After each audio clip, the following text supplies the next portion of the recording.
telespectadores da TV da Transparência. Olá, Oceli. Olá, Amanda. Sejam bem-vindos ao nosso primeiro bloco de notícias desta segunda-feira, dia 1º de julho. Agora a gente vai destacar as principais manchetes e as principais notícias do país, pelo mundo e também aqui regionalmente. A gente começa com a capa do jornal O Globo e a manchete do dia é sobre o parlamento francês. Ultradireita lidera e leva Macron e esquerda à união no segundo turno.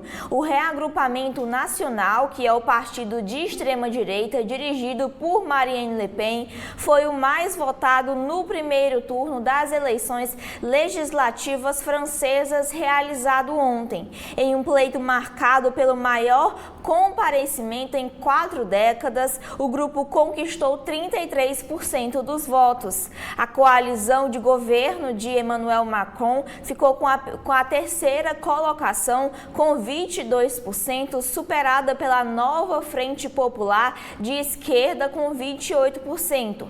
Isolado, o presidente fez um apelo por uma união ampla e, nas palavras dele, claramente democrática e republicana contra os radicais de direita. Le Pen pediu apoio para evitar que o país caia nas mãos de uma extrema esquerda com tendência à violência. Aqui a imagem de destaque é de Marine Le Pen, a líder do reagrupamento nacional de extrema direita, que comemora os seus resultados partidários no primeiro turno das eleições parlamentares. Ainda em destaque pela política internacional, na capa do Globo, é que para 72% Biden não deveria disputar a reeleição. Uma pesquisa que foi realizada pela CBS News mostrou que 72% dos eleitores americanos acreditam que o presidente Joe Biden não deveria disputar a reeleição. Em fevereiro, na verdade, esse número, que agora é de 72%, em fevereiro ele era de 63%. O levantamento foi feito após o desastroso debate de Biden no primeiro debate, o desastroso desempenho dele no primeiro debate contra o ex-presidente Donald Trump. Ainda em destaque aqui na capa do jornal o Globo, são os 30 anos do Plano Real. Derrubar a inflação foi crucial para reduzir a miséria. A estabilidade da moeda, conquistada com o Plano Real, teve um forte impacto na redução da miséria no país. 30 anos após essa conquista, analistas avaliam para que erradicar a pobreza é preciso avançar em educação e crescimento sustentado.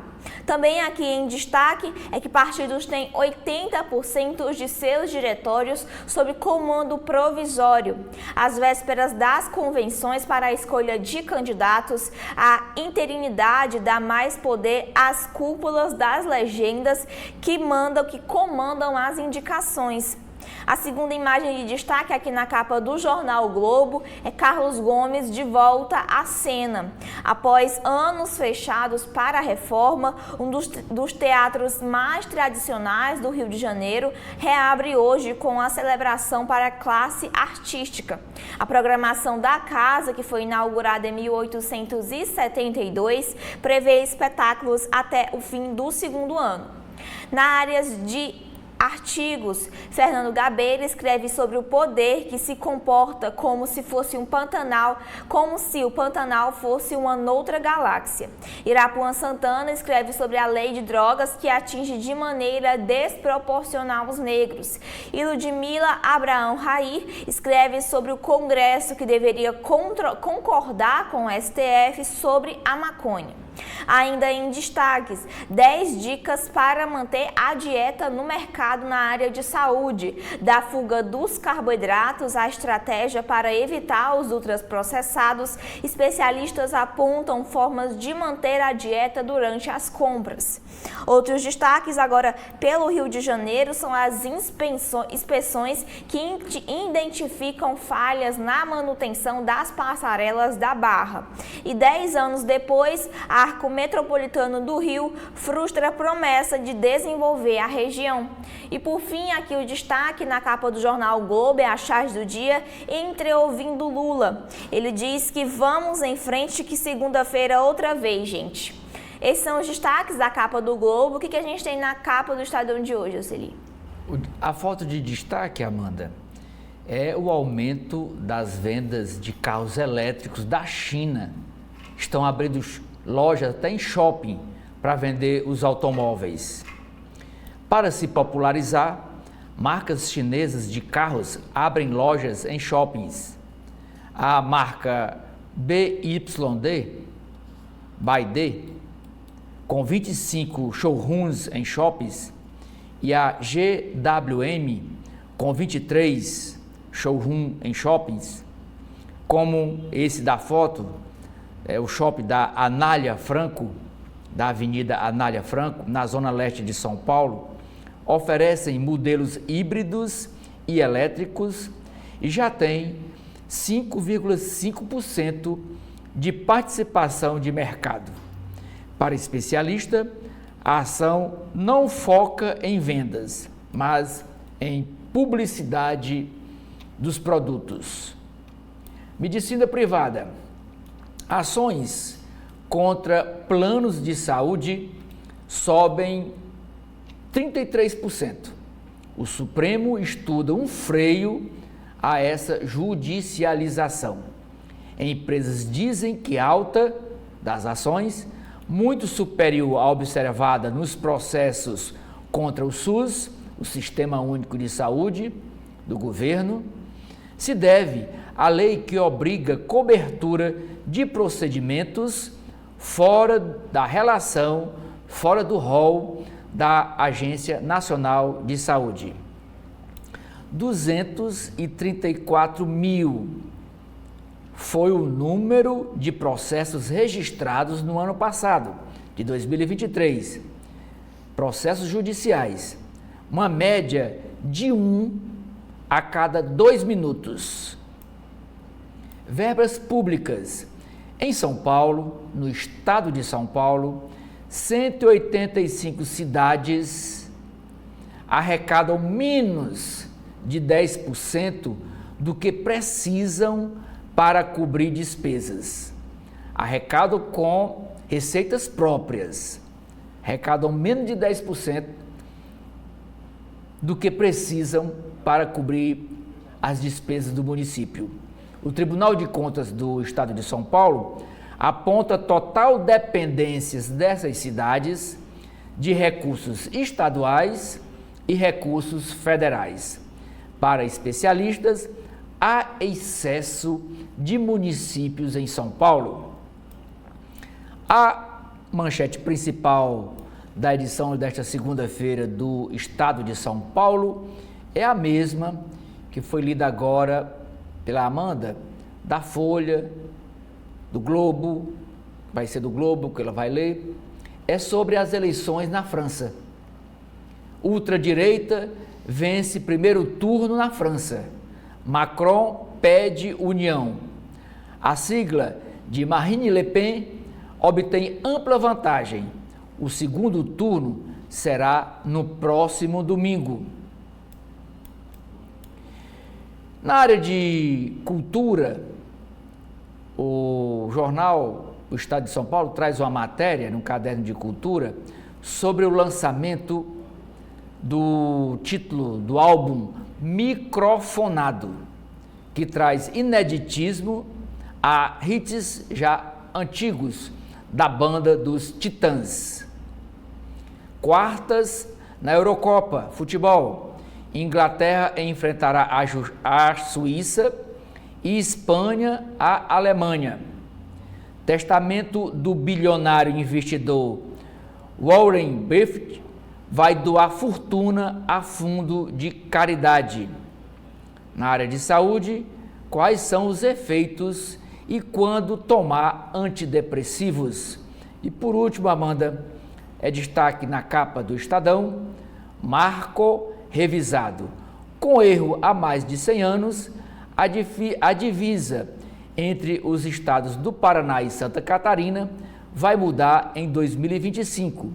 Área equivalente a 490 campos de futebol, tida como paranaense, é do vizinho de Santa Catarina. Fazendeiro apontou a imprecisão. É com você. A gente segue agora para a capa da Folha de São Paulo de hoje. O primeiro destaque é na área da política internacional sobre a ultradireita que sai na frente em pleito na França. Aqui Marine Le Pen celebra a sua vitória da ultradireita no período do turno das eleições francesas para o parlamento. Sobre esse assunto, o Vinícius Torres Freire fala sobre o muro de contenção contra Le Pen está cada vez mais se rachando. A manchete de hoje da Folha de São Paulo é que o salário mínimo custará mais de 100 bilhões em 4 anos à Previdência. A Previdência Social, que é alvo preferencial na revisão de gastos, terá um aumento de pelo menos 100 bilhões de reais em suas despesas nos próximos 4 anos, devido à política de valorização do salário mínimo instituída pelo próprio governo. O presidente Lula e integrantes de sua equipe afirmaram que o objetivo é ampliar o poder de compra do trabalhador. No entanto, economistas e até mesmo membros do governo dizem que é preciso enfrentar o debate da consequência que consequência tem sobre as regras dos gastos. Em 10 anos, o impacto chegará a 550 bilhões, calcula um economista. Para ele, o efeito prático da regra anula parte dos ganhos conquistados com a reforma da Previdência de 2019. A expansão, além de criar desafios para a Previdência, pressiona o limite do novo arcabouço fiscal, que cresce em ritmo mais lento. O presidente já avisou aos seus ministros, Fernando Haddad e Simone Tebet, respectivamente da Fazenda e do Planejamento, que não aceita mudanças na política de valorização do salário mínimo nem na desvinculação de benefícios. Na entrevista de segunda-feira, o entrevistado é Pedro Malan, ele que foi presidente do Banco Central e ministro da Fazenda, disse que o Brasil precisa rever gastos para concluir o Plano Real. Ele diz que ele avalia que o plano econômico deixou pilares importantes, como o controle da inflação e câmbio flutuante, mas que ainda falta estruturar o regime fiscal no país. Ainda na área da economia, falando do Plano Real e da economia, é que o Banco Central não deve intervir para conter o dólar, dizem economistas que foram ouvidos pela Folha de São Paulo e desaconselham a intervenção pontual do Banco Central no câmbio para conter o dólar, que fechou a sexta-feira cotado em R$ 5,59, que é o maior valor nominal desde 2022. Segundo eles, a alta está mais relacionada a incertezas da política fiscal no Brasil. Ainda em destaque, essa foto aqui de destaque da capa da Folha de São Paulo é sobre Roraima, que é o estado com a maior fecundidade de meninas de 10 a 14 anos e dificulta o aborto legal. A única maternidade de Roraima habilitada deixou de realizar o procedimento após a norma do Conselho Federal de Medicina. Na foto aqui, uma menina segura o seu filho. Lígia Maia escreve na área de opinião que recusar a mudança em luta às drogas é pura insensatez. Aqui em destaque é na área do Sul, que para a maioria a tragédia poderia ser evitada lá no Rio Grande do Sul. Essa foi uma pesquisa realizada pelo Datafolha que mostra que 7 em cada 10 gaúchos dizem que a destruição provocada pelas enchentes nos últimos meses poderia ter sido evitada. A maioria vê as 3 esferas governamentais, parlamentares e a própria população como culpados. graus. Ainda falando do sul do Brasil, é que Santa Catarina tem um recorde de frio no ano, com menos 7,8 graus Celsius. E ainda por fim aqui os destaques dos editoriais de hoje. O primeiro fala sobre a inflação inspira mais cuidado, indica o Banco Central sobre as críticas de Lula e projeções da instituição.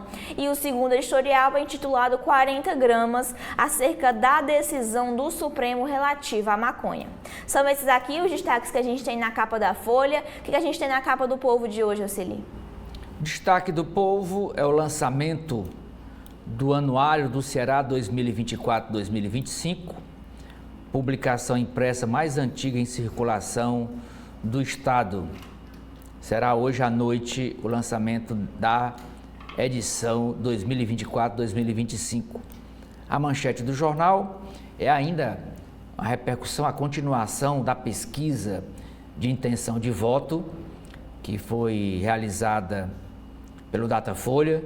A primeira foi divulgada na sexta-feira e a de hoje é sobre a influência dos padrinhos políticos na definição do voto do eleitor de Fortaleza. Pesquisa Datafolha em Fortaleza. Camilo, Lula e Roberto Cláudio são os que mais influenciam positivamente o voto do eleitor. O ex-presidente Jair Bolsonaro é o que causa mais rejeição no eleitorado da capital. Aqui tem uma foto de destaque, foi a parada pela diversidade sexual realizada ontem na Beira-Mar. É a 23ª edição da parada em Fortaleza, reuniu na Avenida Beira-Mar público em defesa dos direitos da população LGBT+, cores e formas da bandeira nacional foram destaque no evento. Essa outra foto é do jogo do Fortaleza, que venceu ontem o Juventude no Castelão por 2-1 e se aproxima do grupo do G6 do Brasileirão. Na área internacional, o destaque é a eleição na França. Extrema-direita política vence primeiro turno das eleições legislativas na França. As páginas azuis, toda segunda-feira o Jornal Povo traz uma entrevista de 2 páginas e a de hoje é com Cristóvão Buarque, ex-governador do Distrito Federal, ele que é de Pernambuco, é aqui de Pernambuco. Foi ex-governador do Distrito Federal de Brasília, ex-ministro da Educação, e nessa entrevista ele fala sobre o governo Lula 3, esse terceiro governo do presidente Lula, e analisa a gestão de Camilo Santana no Ministério da Educação e Cultura. E por último, na área de economia, é sobre os 30 anos do Plano Real, que está completando hoje 30 anos, ele é de 94, os 30 anos do Plano Real, o fim da hiperinflação e outros desafios. Amanda. E agora a gente vai para a capa do Correio Brasiliense de hoje. O primeiro destaque é que o tempo é hoje. Aqui a foto de 3 idosos que cada vez mais é mais comum realizar os sonhos independente da idade. Uma das idosas aqui pratica paratrike com 91 anos. Pedro Santos, aqui o segundo em destaque, começou a academia aos 68 anos. E essa senhora, que é a avó Pifa, aos 107 anos, não economiza nas tatuagens. A manchete de hoje aqui do Correio Brasiliense é sobre as eleições na França, que a ultradireita avança e empareda Macron. O grupo político liderado por Marine Le Pen teve 33,5% dos votos, enquanto a esquerda conquistou 28,1% dos votos. Derrotado, o presidente propõe uma aliança para o segundo turno. Ainda falando da política internacional, é provável que Premier diz que é provável preciso livrar a França das alianças piores. E para 72% dos eleitores dos Estados Unidos, Biden deve sair da disputa com Donald Trump. Ainda aqui em destaque na área dos esportes é que elas mandam em campo. Referência aqui em destaque na foto, referência na arbitragem feminina, Edina Alves vai comandar o trio de mulheres que apitará Bolívia-Panamá hoje pela Copa América. E aqui os destaques no esporte aqui no Brasil é que o rubro-negro inabalável, mesmo sem titulares convocados para a Copa América, o Flamengo vence o Cruzeiro por 2-1 no Maracanã e garante a liderança do Brasileirão com 27 pontos. Ainda aqui em destaque é o continente estratégico. Essa foto aqui mostra que a Antártica guarda uma das chaves para entender o impacto das mudanças climáticas no Brasil. A biodiversidade, a dinâmica do gelo e a capacidade de produzir frentes frias e massas polares podem ajudar a prever as tragédias como a do Rio Grande do Sul.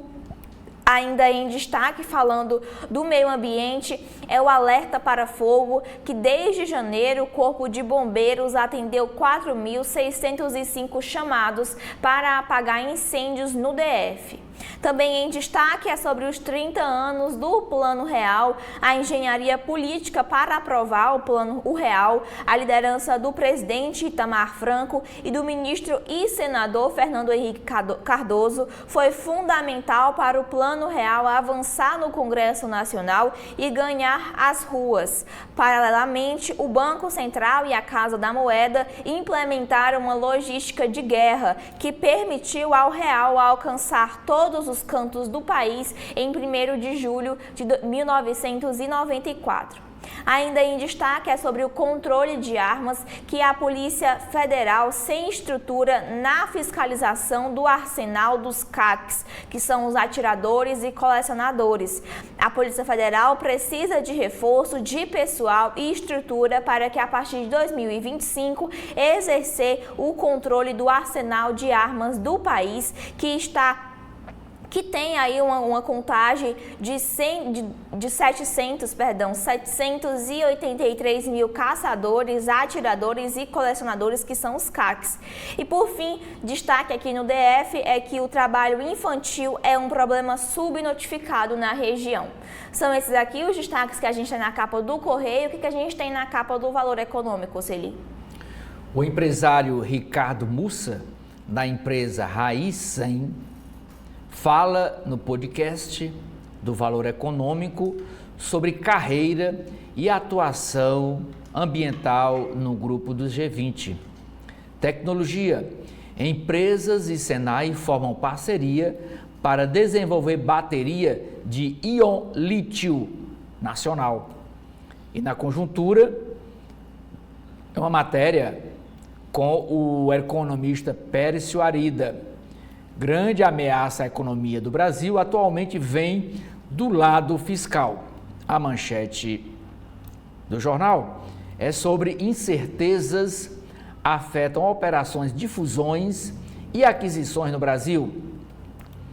Na área de política, o governo federal vai liberar 9,8 bilhões em emendas parlamentares e de comissões. O Palácio do Planalto vai desembolsar cerca de mais 9,8 bilhões até sexta-feira, dia 5, em um esforço para cumprir acordo com o Congresso de pagar por volta de 60% das emendas parlamentares ao orçamento até o último dia permitido pela lei eleitoral, que é o dia 5 de julho, sexta-feira. Segundo o Valor Econômico apurou, a meta do governo é chegar a 5 de julho com 13,8 bilhões de emendas individuais pagas. A medida coincide com a reta final dos trabalhos legislativos. A expectativa é que a Câmara Tributária do Consumo, a expectativa é que a Câmara avance na regulamentação da reforma tributária do consumo, enquanto no Senado, fontes do Palácio acreditam que o destaque da pauta será a PEC que alivia as contas dos municípios, com a desoneração da folha de pagamento. Nessa matéria do Valor Econômico, eles ouviram o deputado cearense Danilo Forte, que foi o relator da LDO, Lei de Diretrizes Orçamentárias de 2024. O Danilo disse: o início do pagamento das transferências agradou muito. Ex-executiva das lojas Americanas é aguardada agora de manhã em São Paulo. Ela está vindo de Lisboa para se ater junto aqui com a Justiça brasileira. Esta foto desta moça, ela é a Larissa Santos. Larissa Santos, brasileira, professora de cosmologia da Universidade de Hangzhou, na China. É uma das cientistas brasileiras de projeção internacional e busca incentivar outras mulheres a seguir carreira nas ciências exatas. A ciência precisa de diversidade, ser menos branca, diz Larissa Santos. No Brasil, alunos dessas áreas são menos de 30% do total. Reforma prevê regra uniforme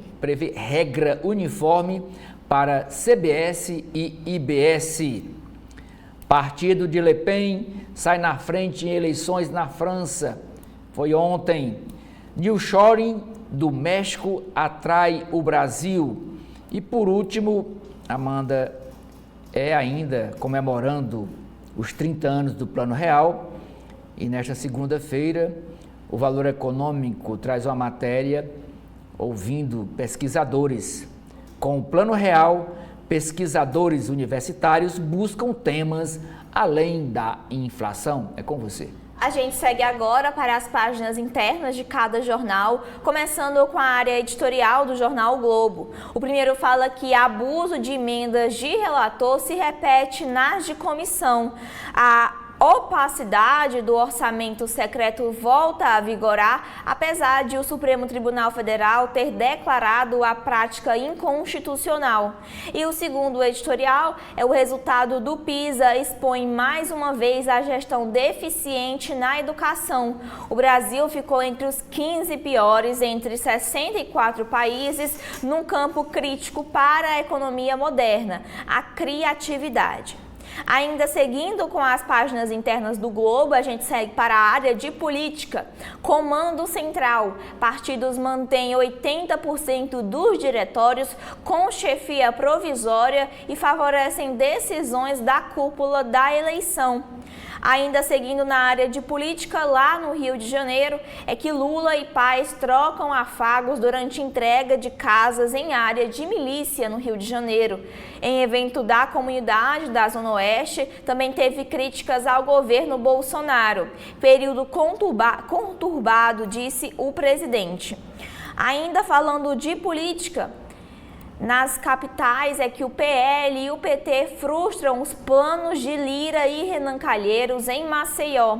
O presidente da Câmara e o senador MDBista sofrem reveses nas costuras de alianças competitivas com aliados de Lula e Bolsonaro e caminham para ficar de fora da polarização nacional na disputa pela prefeitura da capital.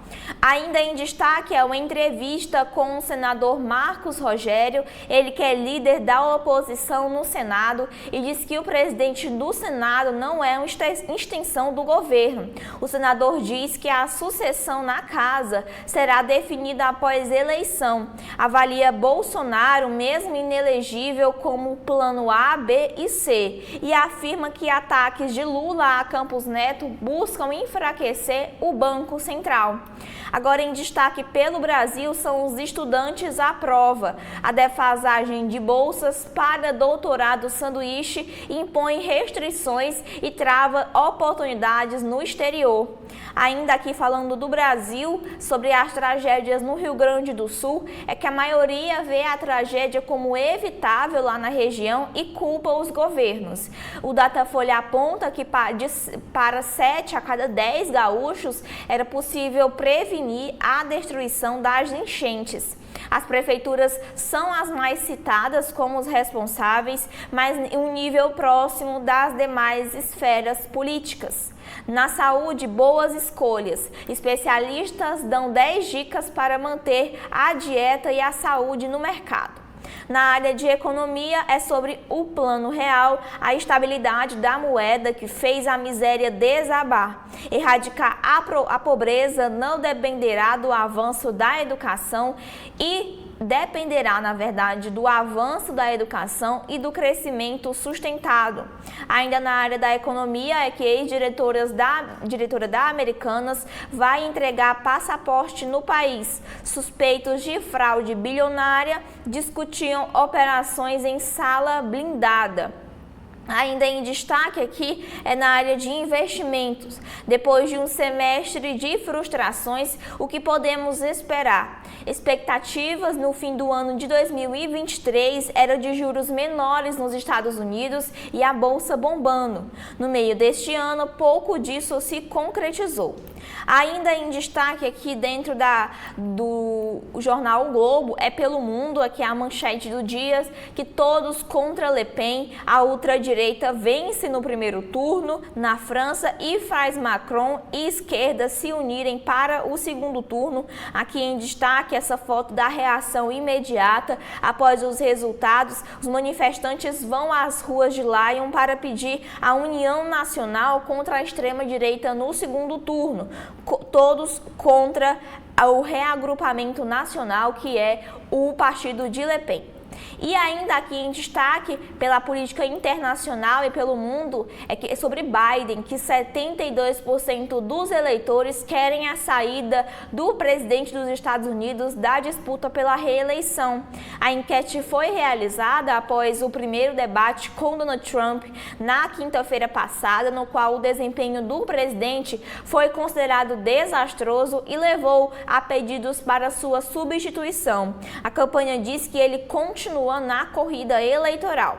E por fim, aqui ainda no mundo, é que independente com pedigree atrapalha os dois lados. Sobrinho do presidente Kennedy, Robert Kennedy Jr., tem mais de 10% nas intenções de voto e pode ser um obstáculo a Biden e Trump.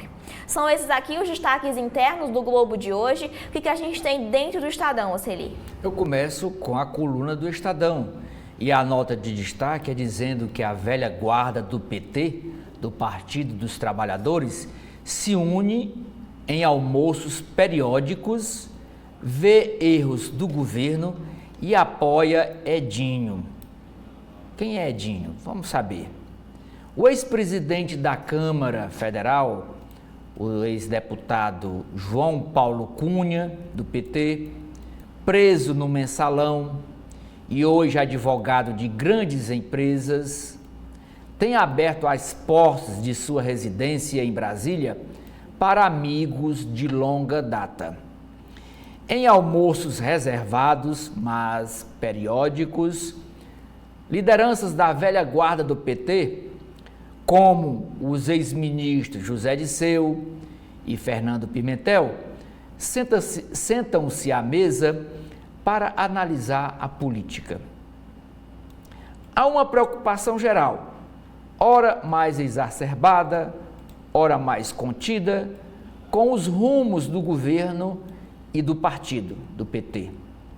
Há 2 semanas, um encontro teve a participação do ex-ministro Ricardo Bezzoini e do prefeito de Araraquara, que é o Edinho Silva. É o Edinho que eu falei, Edinho Silva. O Edinho, que tem o apoio do Lula e quer ser o próximo presidente nacional do PT. E no sábado, a gente leu aqui uma matéria da Folha, mostrando a disputa entre o Edinho, que é o prefeito de Araraquara, que tem aqui o apoio da velha guarda do PT, tem o apoio do Lula, contra o Zé Guimarães, que é o líder do governo na Câmara Federal, e é o cearense aqui, né, do PT do Ceará, que é o líder do governo na Câmara. Portanto, nessa edição, nesse último almoço do qual a nota se refere, O grupo da velha guarda do PT deixou claro a Edinho que o apoiará para suceder a deputada federal Gleice Hoffmann na presidência do Partido dos Trabalhadores. Procurado, o João Paulo Cunha não quis comentar os almoços que ele promove na sua residência em Brasília. Preferido do presidente Lula para assumir o PT nacionalmente, o prefeito Edinho de Araraquara tem evitado comentar a disputa interna. Focado em eleger a sucessora dele lá em Araraquara, que é a Eliana Ronay, ele vai apoiar a Eliana Ronay para a prefeitura de Araraquara. Ele quer comentar o tema somente após o pleito municipal de outubro. Um participante dos almoços de João Paulo Cunha confidenciou à coluna do Estadão que o grupo vê o governo, abre aspas, acertando no varejo e errando no atacado, fecha aspas. Ou seja, tem boa estratégia política, mas peca na atuação diária com deslizes que, somados, aparentam um governo sem foco. Os converscotes da velha guarda petista chegaram aos ouvidos dos atuais dirigentes. Dois deles criticaram a atuação dos correligionários e viram tentativa de influenciar o governo. Em tom jocoso, um expoente petista desabafou que, abre aspas, os zumbis do PT, chamou eles a velha guarda, João Paulo Cunha, Zé Disseu, Bezoini, chamou os zumbis do PT, nas palavras desse interlocutor, que a coluna não diz o nome, preserva o nome. Diz que eles, esses zumbis do PT, representam o atraso na sigla e se chamuscaram em escândalos de corrupção. Outra nota da coluna do Estadão. Congresso e Planalto enfrentam uma nova queda de braço em torno do orçamento. Segundo apurou a coluna, parlamentares agora cobram pagamento de emendas de comissão, que não são impositivas. As emendas individuais, sim, elas são impositivas, elas são obrigatórias. As emendas de comissão, as emendas parlamentares de comissão, não são impositivas. E eles querem que pague, segundo aqui a coluna, até o dia 2 de julho. Na matéria que eu li há pouco da capa do Valor Econômico, é até o dia 5 de julho, que é sexta-feira, quando a legislação eleitoral passa a proibir os repasses, que é dia 5 de julho. O Planalto resiste à ofensiva e vê a fome do Congresso por dinheiro como insaciável. Interlocutores ressaltam que o Executivo Nacional está cumprindo o acordo para pagar até o início da restrição eleitoral, portanto até sexta-feira, as emendas individuais que são obrigatórias e somam 25 bilhões de reais este ano. A pressão do Congresso não deve surtir efeito diante da falta de dinheiro em caixa para liberar todas as emendas neste momento. Nos bastidores, o governo ainda quer margem de manobra para negociar a votação de projetos após as eleições municipais. Procurada, a Secretaria de Relações Institucionais do governo federal não comentou sobre o assunto. Página de editoriais. Real não é só moeda, é projeto de país. Aos 30 anos, a moeda simboliza uma economia organizada. Mas o real é só ponto de partida. O Brasil foi incapaz de aproveitar a chance que a estabilidade deu para o pleno desenvolvimento. Segundo editorial, a Arcádia de Lula. Arcádia é um termo grego. A julgar por seu discurso na Petrobras, esse nosso Hesíodo de Fancaria quer fazer o país acreditar que os tenebrosos governos lulopetistas foram, na verdade, a época de ouro do Brasil. O editorial chama Lula de Hesíodo de Fancaria. Hesíodo foi um poeta grego e fancaria é coisa grosseira, coisa feita às pressas, só para ganhar dinheiro. Página de artigos. O advogado especialista em direito da saúde escreve, que é o Fernando Bianchi, menos judicialização e mais saúde. Ele diz: se nem a saúde pública provê de forma ilimitada tal obrigação, não pode ser exigida da saúde suplementar. O assistencialismo judicial puro gera desserviço sistêmico. O segundo artigo, com o título Enganação, do Denis Lerrer, ele é o professor de filosofia da Universidade Federal do Rio Grande do Sul. Ele diz: desde o início, Lula e Haddad se recusaram, um sem nenhuma sutileza, o outro com a maior pretensão de enganar os incautos, a fazer redução de despesas ou corte de gastos. Na área de política, no estado de São Paulo, 185 cidades têm apenas 10% de verba própria necessária para bancar as despesas. 90%, então, é bancada das despesas, 90% são bancadas pelas verbas que são transferidas do governo do estado e do governo federal. Tribunais travam meta de cotas raciais no judiciário. Aponta estudo. Pesquisa da Fundação Getúlio Vargas mostra que a ausência de dados sobre negros dificulta a ampliação da diversidade na magistratura.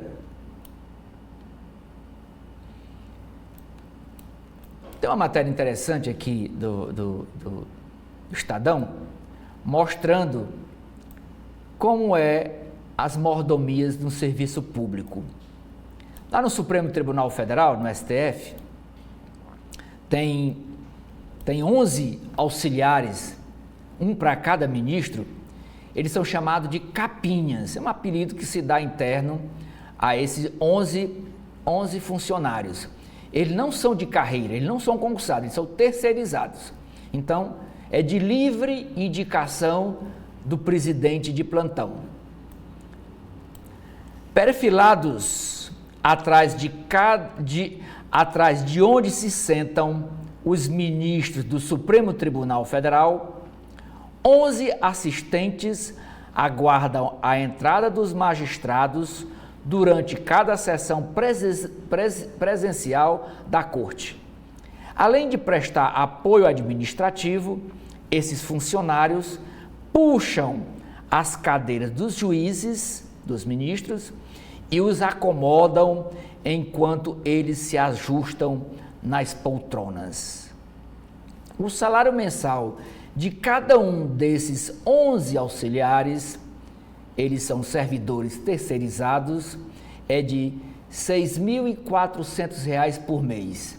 Vezes 11, vai dar uns R$ 70 mil por mês, que é gasto com esses 11 auxiliares, que é chamado de capinhas. Além de puxar as cadeiras, as poltronas dos ministros do Supremo, os 11 assistentes de plenário são responsáveis pelo atendimento às ordens feitas pelos magistrados durante as sessões colegiadas. São eles que servem café, ajustam as togas vestidas pelos magistrados e carregam documentos jurídicos durante os julgamentos do tribunal. Em dias que não há sessão no plenário do STF, esses 11 servidores são encarregados de organizar os livros dos ministros em estantes, arquivar memoriais e providenciar cópias de pareceres e petições. Assim como os ministros, eles também possuem uma vestimenta regimental. Os 11 assistentes usam terno, gravata e uma capa de cetim preto, diferente da toga dos ministros. As peças cobrem até a metade das costas. Por isso, eles são conhecidos informalmente dentro da corte como da corte máxima do país, né? a corte máxima do judiciário, de capinhas.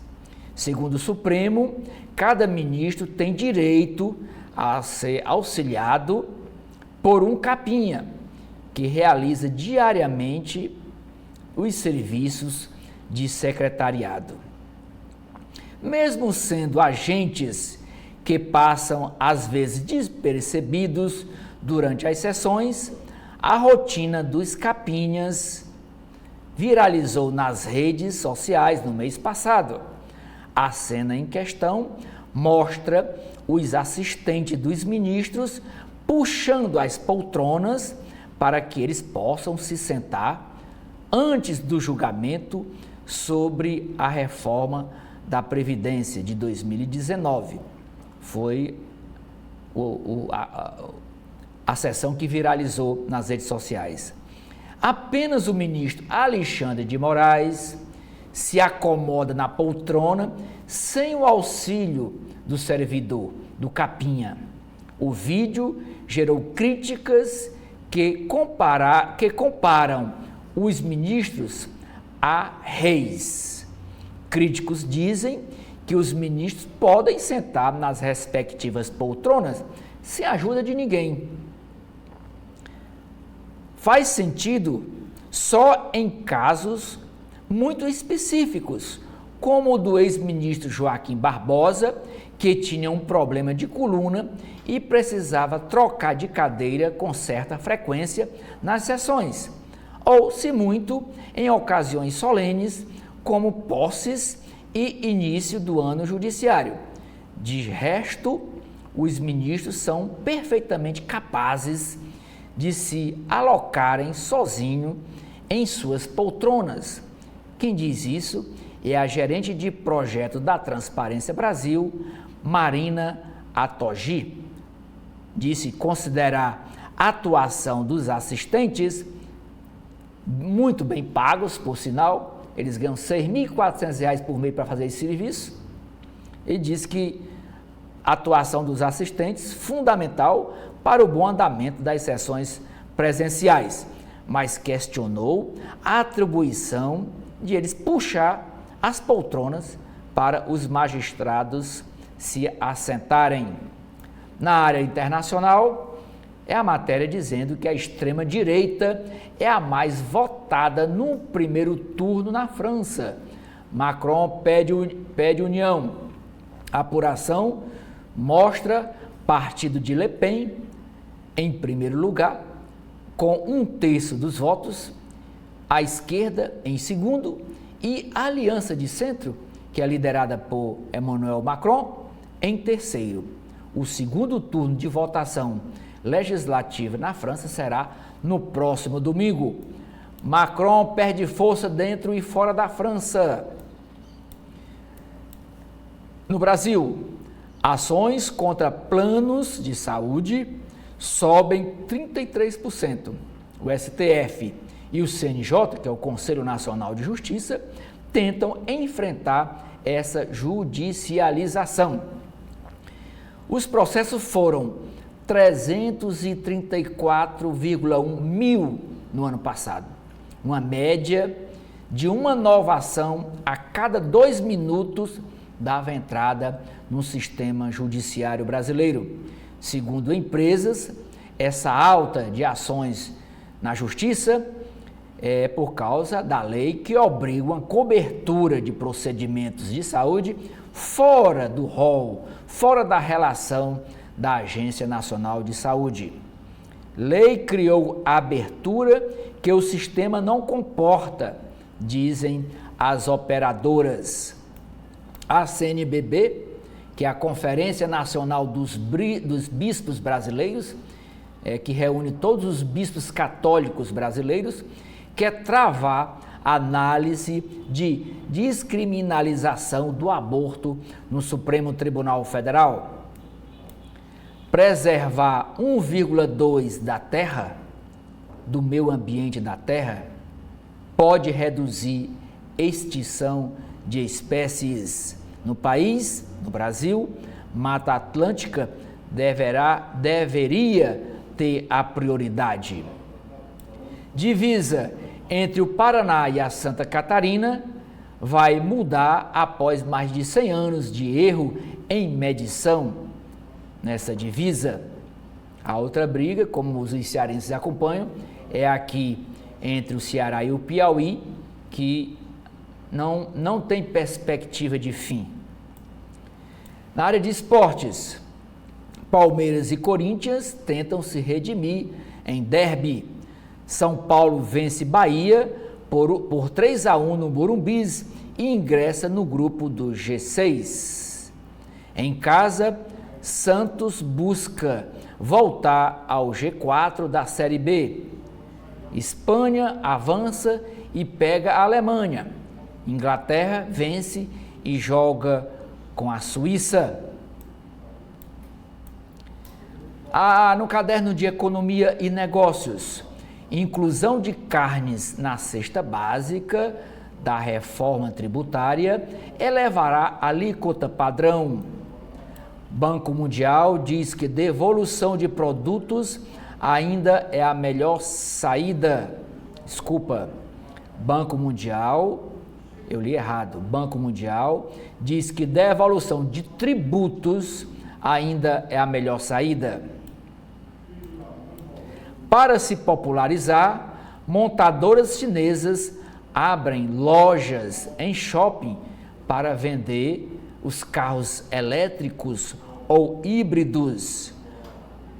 O Burger King, essa cadeia de lojas de sanduíche, avalia a compra da marca Subway, que vende sanduíches.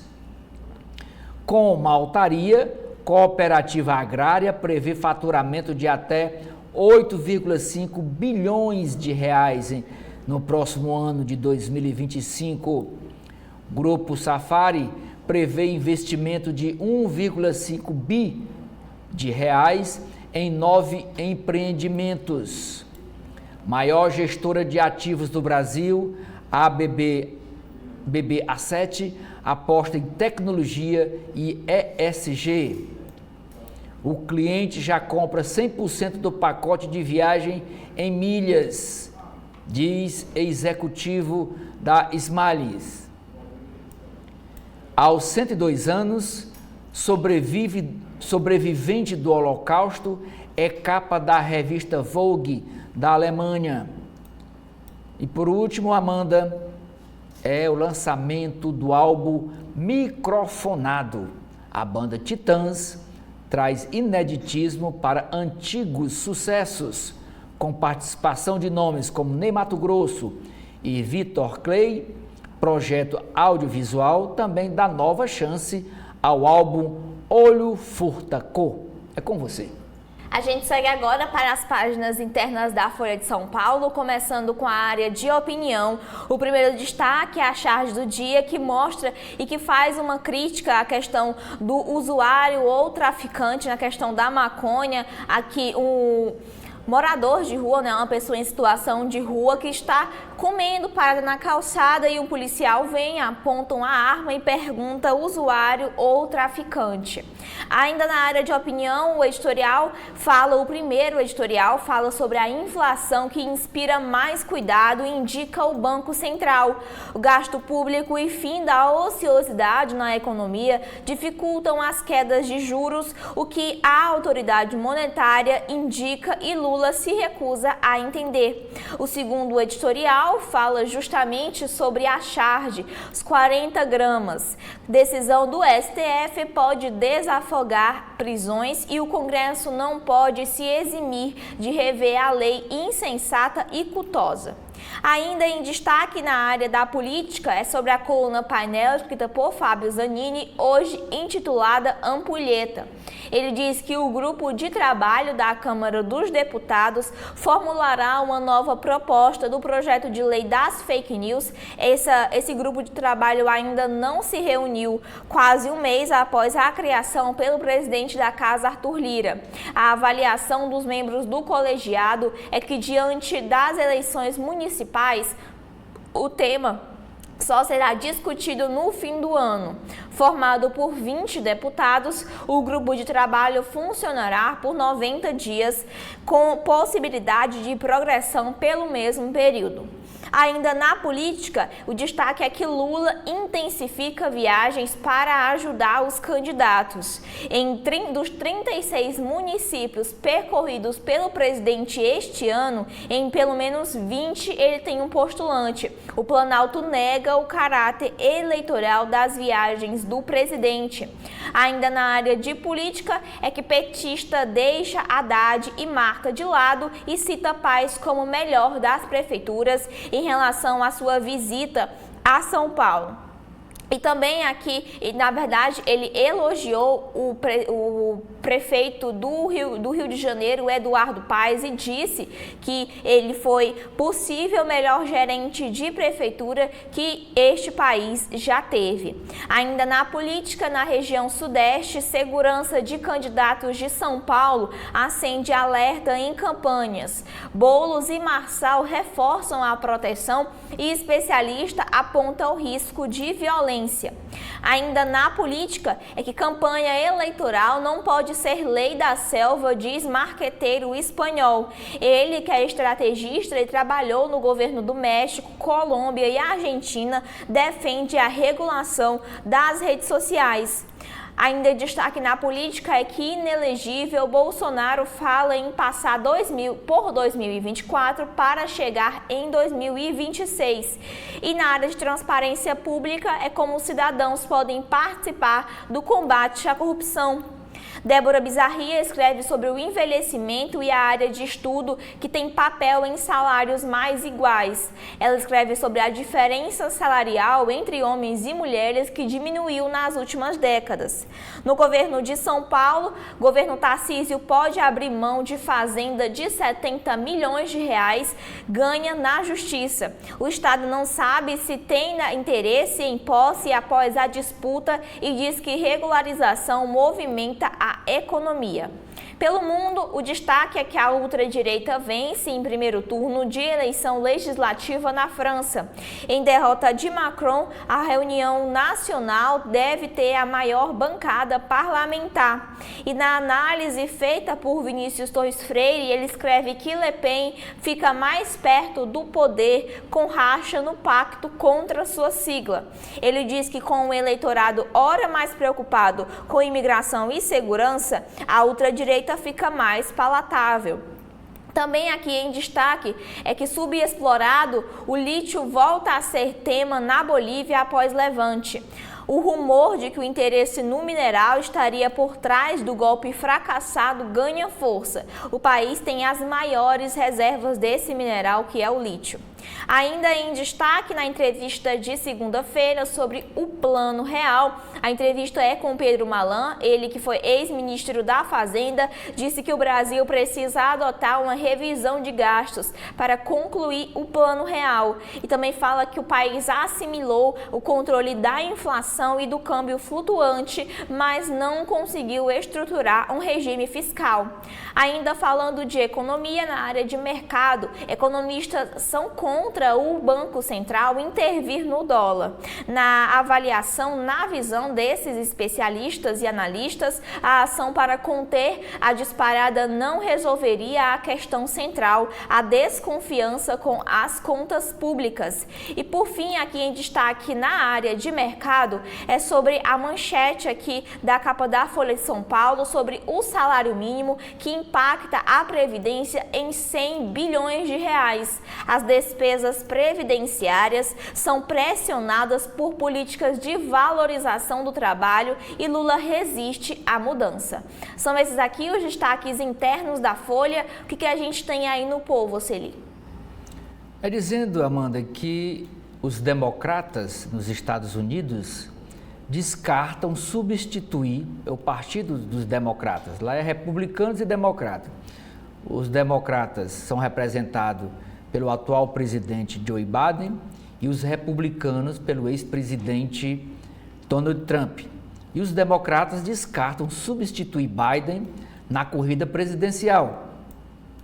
Líderes do Partido Democrata foram a público apoiar Biden após mau desempenho em debate.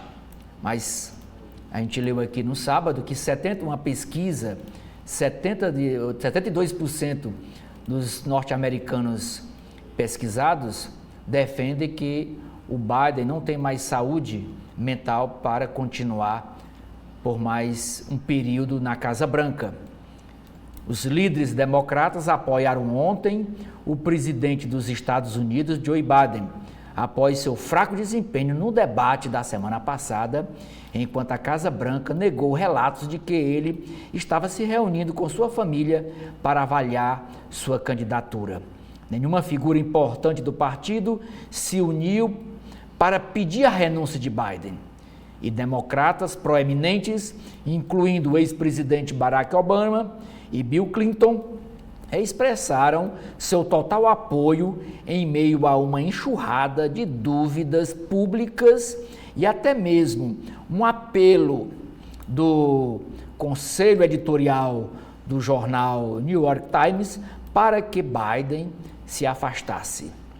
Mas mesmo com esse desempenho fraco no debate do Joe Biden, a campanha dele informou que arrecadou, mesmo depois do debate, 33 milhões de dólares, quase 185 milhões de reais, desde o debate, incluindo desses 33 milhões de dólares, 26 milhões, quer dizer, 146 milhões de reais, foram de doadores de base. Aqui a foto é da última noite do São João, da festa de São João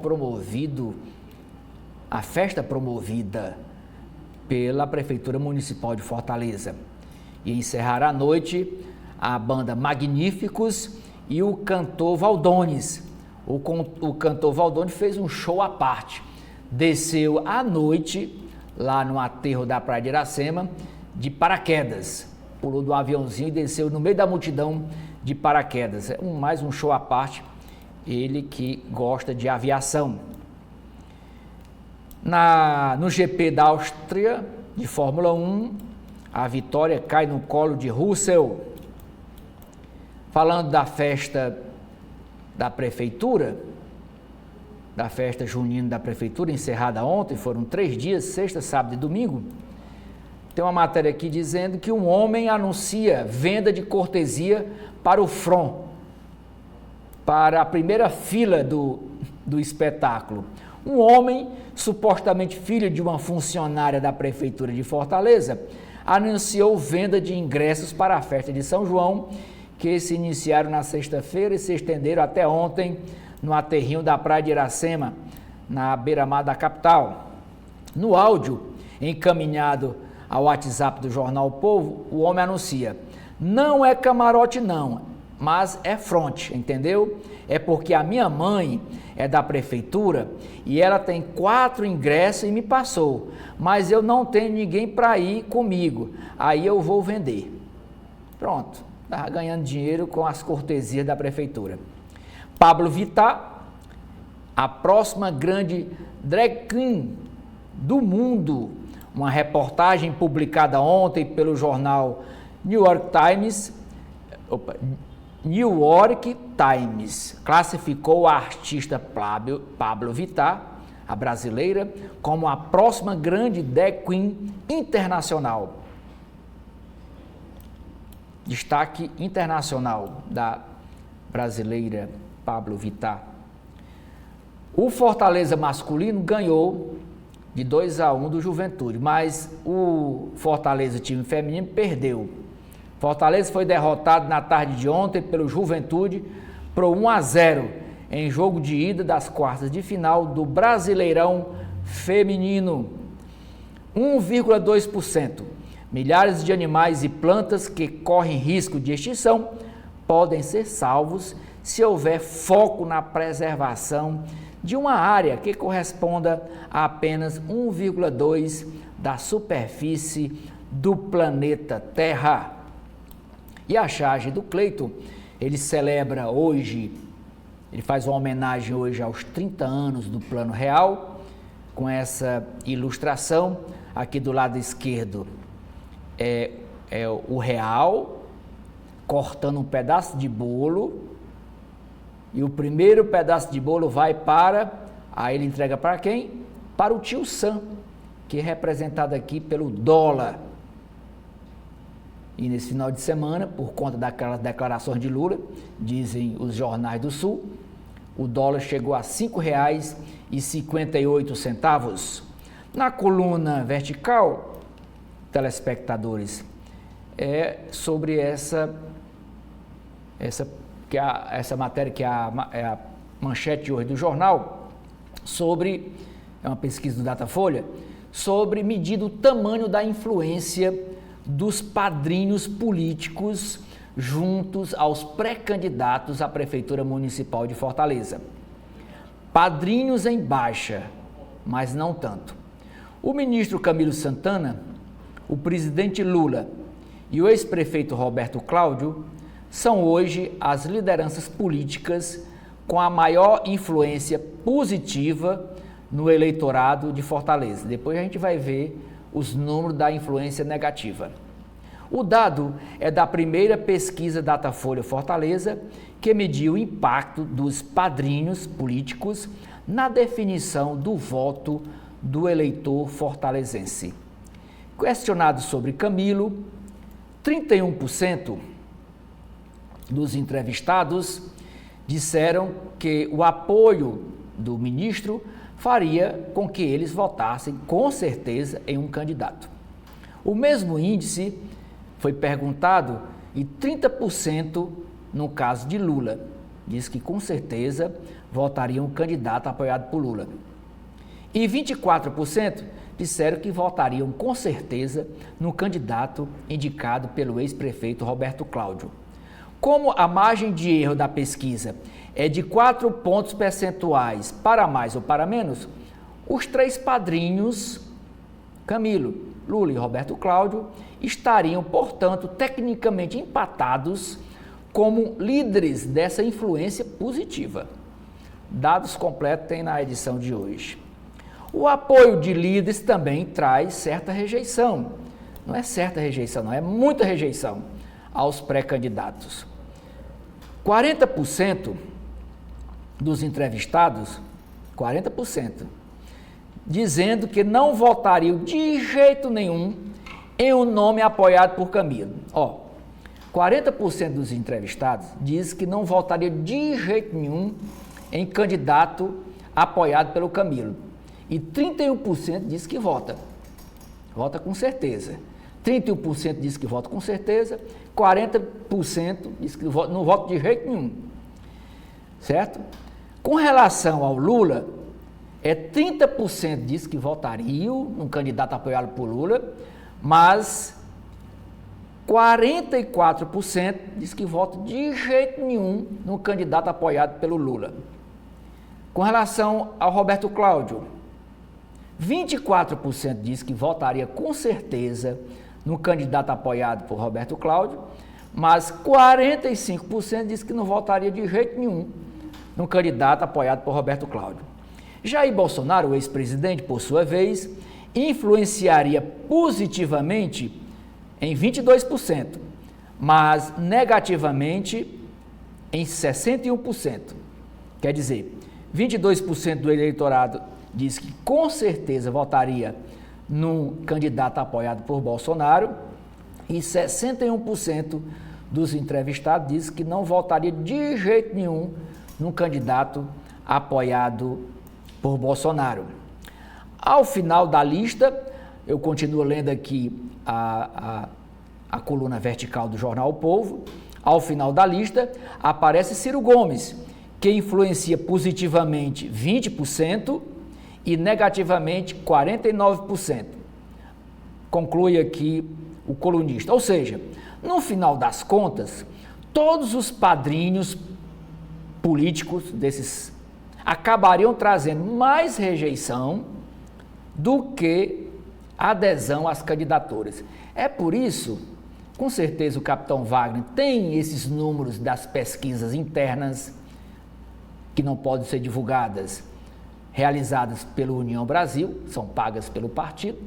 Com certeza ele tem isso, por isso que ele está com esse mote de dizer que ele não tem um padrinho político. É o grande mote que ele está dizendo, não tem um padrinho político, sou independente, estou preparado, não tenho um padrinho político. Porque os padrinhos políticos influenciam mais negativamente do que positivamente aos pré-candidatos a prefeito de Fortaleza. As páginas azuis do jornal O Povo, como eu já disse ao ler as manchetes de capa, é com o ex-governador, ex-ministro da Educação, Cristóvão Buarque.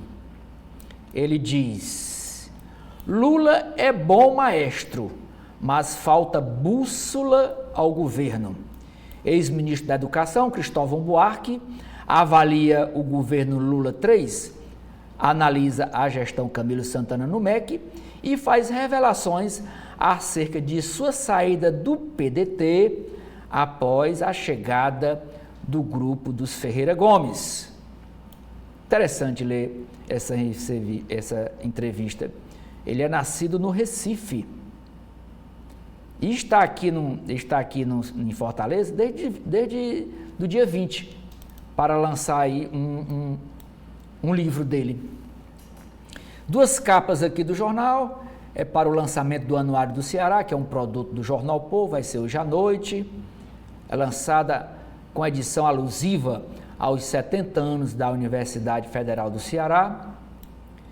Tem aqui a matéria completa, de página inteira, avaliando a influência dos padrinhos políticos, a influência positiva e negativa dos padrinhos políticos Camilo, Lula, Roberto Cláudio e Bolsonaro na sucessão municipal em Fortaleza.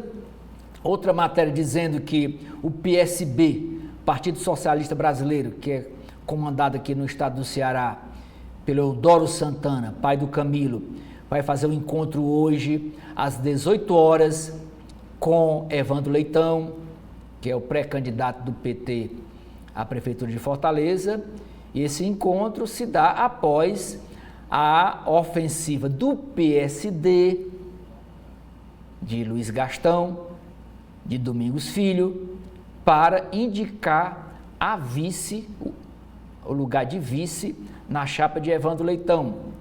O Henrique Araújo, na sua coluna, escreve: PSD e PSB em guerra pela vice de Evandro Leitão. Litígio: tanto o Ceará como o Piauí afirmam que perícia do Exército os beneficiam, nos seus argumentos, pela disputa de terras entre Ceará e Piauí, que fica ali na Serra da Ibiapaba, envolvendo 13 municípios. O João Paulo Biagi, é o correspondente do jornal O Povo em Brasília, escreve na sua coluna: Pacheco, que é o Rodrigo Pacheco, presidente do Senado, dá guinada à esquerda. Na área do mundo, França Direita radical vence primeiro turno das eleições legislativas. O segundo turno será no próximo domingo. Área de economia. Plano Real completa 30 anos entre êxitos e desafios. Neila Fontinelli. Também na área de economia escreve: Ceará, mais de 800 mil endividados e desinformados.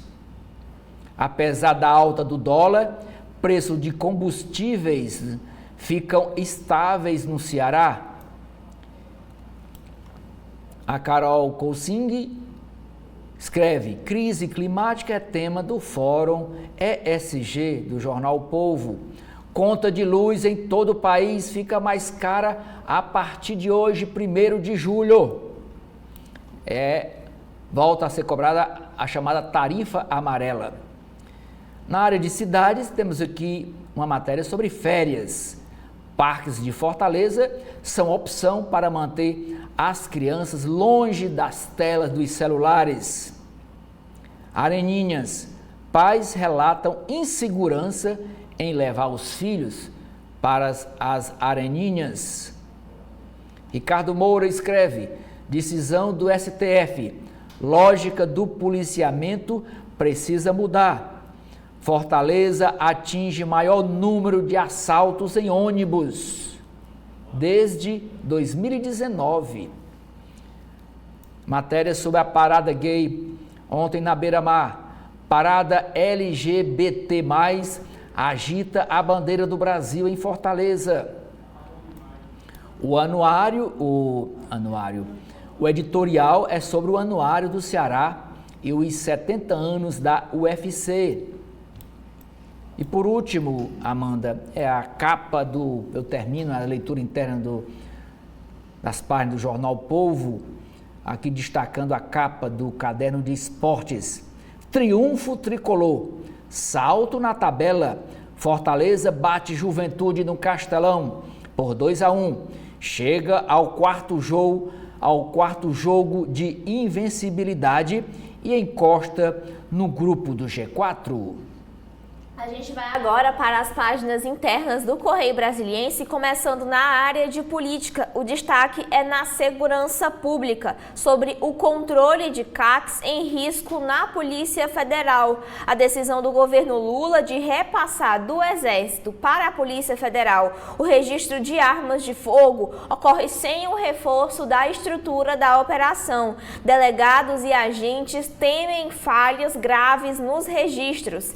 Aqui em destaque também temos que falar sobre a Força Armada Paralela, que o Brasil possui atualmente 1,3 milhão de armas de fogo, sobre a posse dos CACs, que são os atiradores, caçadores e colecionadores, e são cadastrados num sistema de atualização constantes. Aqui o Correio Brasiliense também mostra o número de CACs registrados em comparação de 2017 em 2022, que houve um aumento significativo de 665%.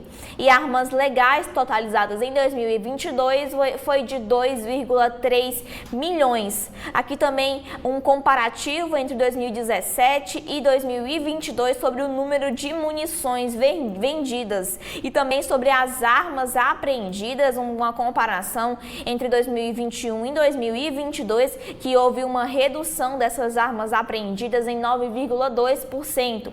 Ainda em destaque na área da política é sobre as eleições, as rusgas de Lula com Tarcísio.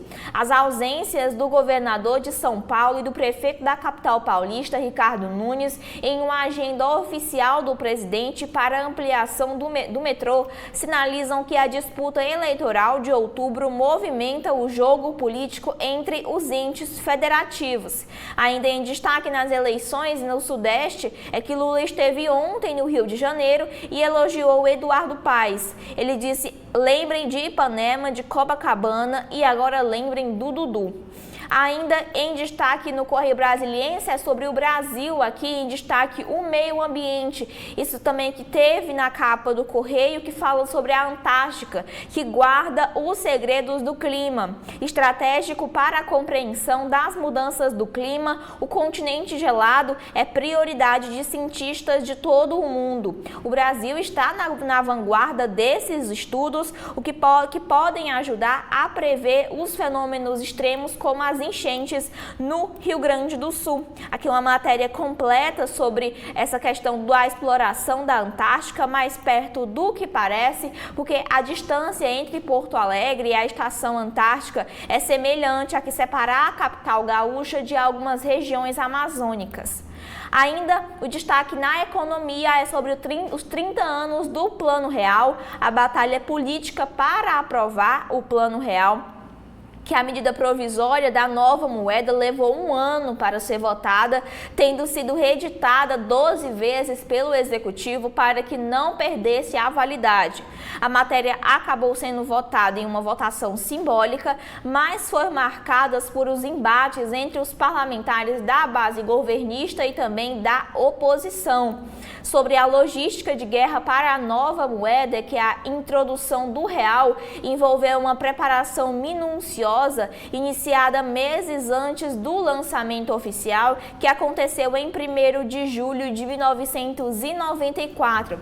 Especialistas comentam o lançamento do plano e a distribuição das novas cédulas, um desafio logístico sem precedentes. Aqui o Correio Brasiliense mostra o dinheiro no tempo, que em sua história o Brasil teve diversas moedas, como o real, que foi conhecido também como réis, o cruzeiro, o cruzado, etc.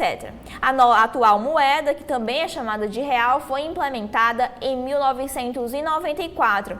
Aqui os destaques a primeira moeda que a gente teve aqui no Brasil foi o réis, seguida do cruzeiro, depois o cruzeiro novo, cruzeiro novamente, o cruzado, cruzado novo, voltou para o cruzeiro real e de 1994 até atualmente a moeda vigente é o real, que foi criada para melhorar a economia e está até hoje no mercado. O Plano Real foi o maior e a maior reforma, a mais ampla reforma econômica já executada no Brasil, e assim como os seus antecessores, tinha o objetivo de conter a hiperinflação e que costumeiramente passava dos 20% no mês.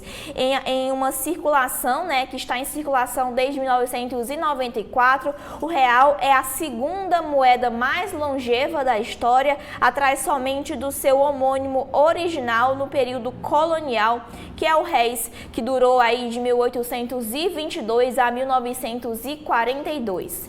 Ainda falando da economia, a Maurícia Galo escreve sobre a agricultura gaúcha, que colhe bons resultados após a inundação. Ele também diz que a indústria da maconha tem o potencial de gerar 170 bilhões em negócios por ano. E também em questão aqui da economia e do mercado é sobre a transição energética a passos lentos. Uma pesquisa da Confederação Nacional da Indústria mostra que apenas 10% das indústrias pretendem investir em novas fontes de energia e a maioria dos investimentos deve ser em gás natural.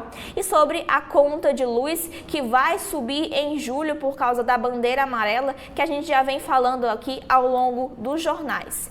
E os destaques pelo mundo é sobre a França. A ultradireita dispara e Macron perde a liderança. Marcado por uma participação expressiva, o primeiro turno da eleição legislativa é liderado pela Reunião Nacional, que conquista 33% do voto, segundo a boca de urna. Com o seu partido em terceiro lugar, o presidente da França, Emmanuel Macron, defende uma união democrática e republicana para o próximo domingo, que no caso é o segundo turno. Ainda falando aqui pelo mundo, é o destaque da pesquisa que mostra que para 72% dos americanos, Biden deveria desistir da corrida à Casa Branca. O editorial do Correio Brasiliense é urgente salvar o Pantanal da ruína. O jornalista André Gustavo escreve no seu artigo de opinião: odeio economistas. E também em destaque, Luiz Felipe Lima, ele que é advogado e especialista em regularização dos cassinos, pergunta: por que a bancada evangélica se opõe à lei dos cassinos no Brasil? E por fim, na área de tecnologia e inovação, falando de saúde, é o suporte ósseo em 3D. A técnica, que é desenvolvida por pesquisadores dos Estados Unidos e da China, tem a capacidade de equilibrar a pressão sobre a fratura e ajudar na cicatrização. Também pode ser utilizado na biomedicina, na robótica e na construção civil. São esses os destaques internos do Correio Brasiliense. E agora o que a gente tem dentro do Valor Econômico, Celi? O jornalista Alex Ribeiro, do Valor Econômico, Amanda e telespectadores, escreve: Banco Central nada pode fazer sobre a alta do dólar. Inteligência artificial ajuda o Estado do Espírito Santo a liderar a redação do Enem e atrai mais estados. Baseada em provas anteriores, ferramenta permite correção mais rápida de textos e aponta caminhos para estudantes melhorarem desempenho. Sul do país registra temperatura negativa, muito frio no sul do país. Benefício do PIB, Produto Interno Bruto, potencial maior pode ter chegado ao fim. Que é uma matéria de página inteira com dois grandes economistas, pais do Plano Real. O primeiro com o Pércio Arida. Ele diz: a grande ameaça vem do lado fiscal. Com política monetária apertada e política fiscal folgada, o país tem combinação oposta à ideal, afirma um dos criadores do Real, Pércio Arida. E a outra matéria é com outro pai do Plano Real, para Armínio Fraga: meta contínua para inflação, coroa êxito do sistema. 25 anos depois da adoção, aperfeiçoamento do modelo dará ao Banco Central ferramenta mais eficaz para atingir os objetivos econômicos. Protecionismo ambiental é entrave para o Brasil no grupo G20. Tema divide países do grupo e preocupação é que regras ampliem custos e sirvam como protecionismo. Parceria de empresas e Senai promete bateria íon-lítio nacional.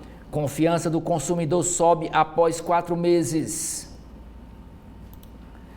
30 anos do plano que não terminou, escreve o Bruno Caraza. Governo irá pagar 9,8 bilhões de reais em emendas em 10 dias. Desembolso acontece na reta final, não é em 10 dias, em 5 dias, que até o dia 5 de sexta-feira, o desembolso acontece na reta final dos trabalhos legislativos. Espera-se avanço na regulação tributária. Em um esforço para cumprir o acordo feito com o Congresso de pagar cerca de 60% das emendas parlamentares ao orçamento até o último dia permitido pela legislação eleitoral, o Palácio do Planalto irá desembolsar aproximadamente 9,8 bilhões até sexta-feira, dia 5. A medida coincide com a reta final dos trabalhos legislativos e, em troca, a expectativa é que a Câmara avance na regulamentação da reforma tributária do consumo, enquanto o Senado, fontes do Palácio do Planalto, acreditam que o destaque da pauta será a proposta de emenda constitucional, a PEC, que alivia as contas dos municípios com a desoneração da folha de pagamento. Segundo o Valor Econômico apurou, a meta do Palácio do Planalto é chegar a 5 de julho com um total de 13,8 bilhões de emendas individuais pagas. O relator da Lei de Diretrizes Orçamentárias, LDO, de 2024, o deputado federal cearense Danilo Forte, do União Brasil, disse que o início do pagamento das transferências especiais, as chamadas emendas PIX, agradou os parlamentares. Criticadas pela falta de transparência e controle, essas emendas são enviadas diretamente para as prefeituras e estão dentro da cota estão dentro da conta de emendas individuais. Veja o que disse o Danilo Forte. Está todo mundo otimista. O início do pagamento das transferências agradou muito e a gente espera que o governo consiga cumprir o pagamento do que prometeu até o dia 5, que é a questão dentro do prazo eleitoral, principalmente aquilo que é primeiro pagamento, para não causar infração à lei eleitoral, disse Forte. Abre aspas novamente. A grande preocupação é fazer com que os recursos cheguem aos municípios, principalmente na véspera do período eleitoral, do prazo final das transferências. A dinâmica empreendida nesses últimos dias foi positiva e agora estamos aguardando que ele, o governo federal, consiga terminar bem essa primeira rodada de pagamento, acrescentou Danilo Forte, apontando, por outro lado, que existem muitos pagamentos de restos a pagar do orçamento do ano passado, que também são alvo de pressão para serem quitados em breve. Forte lembrou que os deputados e senadores tentaram impor um calendário para esse pagamento, para essas liberações, até o dia 30 de junho, até ontem. Mas o governo negociou para fazer as liberações até o dia 5 de julho. É a famosa toma lá da cá. Ou vota, ou libera as emendas, ou o Congresso não vota as matérias de interesse do governo. É antigo essa relação entre Congresso e Executivo. Cresce apoio a candidatos do Nordeste para suceder Gleisi Hoffmann no PT. Edinho Silva, prefeito de Araraquara, tem o aval de Lula para disputar a presidência nacional do Partido dos Trabalhadores em 2025. A atual presidente, a deputada federal Gleisi Hoffmann, ela é a atual presidente do PT. Ela cumpre já 7 anos de mandatos sucessivos como presidente do PT. E agora está tendo uma disputa entre esse Edinho Silva, que é o prefeito de Araraquara, município de São Paulo, e também o cearense José Guimarães, também está querendo pleitear esta função no PT nacional. Partido testa nomes para pressionar por vice com Paz, lá no Rio de Janeiro. Área internacional. Extrema-direita de Marine Le Pen sai à frente no primeiro turno da França. E nos Estados Unidos, o Partido Democrata se une em defesa de Biden, apesar de avaliações negativas. China decide que terras raras pertencem ao Estado. Editorial do Valor Econômico desta segunda-feira. Eleição está indefinida, apesar de vitória de Trump no debate. 30 anos do Plano Real, a excelência da publicidade brasileira. Com o Plano Real, nova turma de professores pesquisadores na PUC do Rio olha para temas além da inflação. Preocupações incluem gasto público e desigualdade social. Caderno Empresas. Ministério Público Federal relata como Americanas buscou envolver bancos em esquema de fraudes. Tem que escolher bem as pessoas, não pode ter só atacante, diz o diretor executivo da Raizen. Ricardo Mussa é o convidado do podcast, onde fala sobre inovação, gestão e ativismo na questão climática. Como se preparar para o trabalho com inteligência artificial em diferentes áreas. Esquema de fraude na Americanas travava sistema e empurrava despesa para frente. Mais empresas brasileiras têm investido no México. A empresa Equatorial Energia oferece 6,9 bilhões de reais por 15% da Sabesp, em São Paulo. Agências se adaptam ao impacto de inteligência artificial no trabalho. A empresa Magalu repagina a Lu, sua garota propaganda digital. Sem diversidade, a evolução da ciência é lenta, diz a cientista Larissa Santos. Ela é professora de uma universidade na China de ciências exatas. Quadro favorável à produção nos Estados Unidos sacramenta queda dos grãos. LDC aumenta a aposta em suco de laranja pronto para beber. Em nota sobre leilão, Conab divergiu do governo. Caderno Finanças. Incerteza limita fusão e aquisições no país. Ibovespa tem menor giro financeiro desde 2019. Risco fiscal abala mercados e expõe fragilidade do real. Inflação americana preocupa apesar de desaceleração. Nova lei busca reduzir litígios na cobrança de dívidas. Wall Street sofre para conter euforia dos clientes. Caixa quer fundo de pensão em habitação. E por último, Amanda, é a manchete do caderno Legislação. Reforma tributária prevê mecanismos para evitar litígios sobre novos tributos e recuperações judiciais adotam novo formato de leilão.